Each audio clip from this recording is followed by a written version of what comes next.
その1、お尻で割る。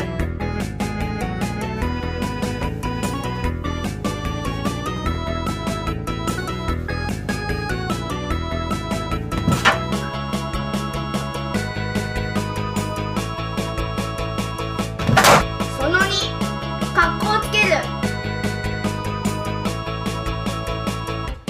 あれ、こんなとこにどうしてる。あらっとびっくった。その3、大げさに割る。ほっほっほっほっほっほっうわーほっはへっほっほっあへっほっへっほっは。その4、不意打ち。なんて強いんだ。俺は負け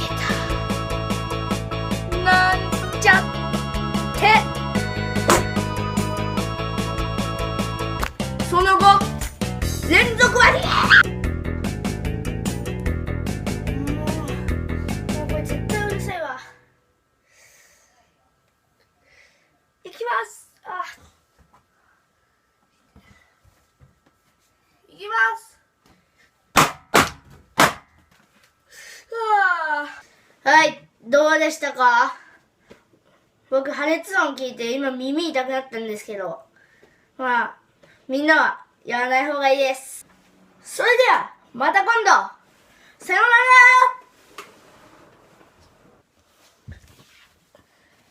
くそ、風船、お前はなんて強いんだ。俺は負けた。なんちゃって。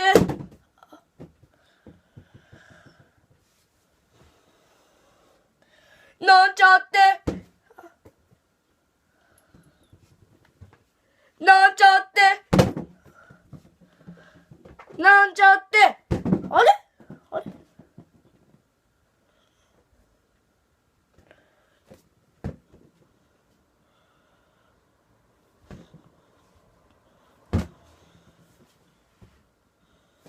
たけのこ TV を見てくださった皆さん、ありがとうございます。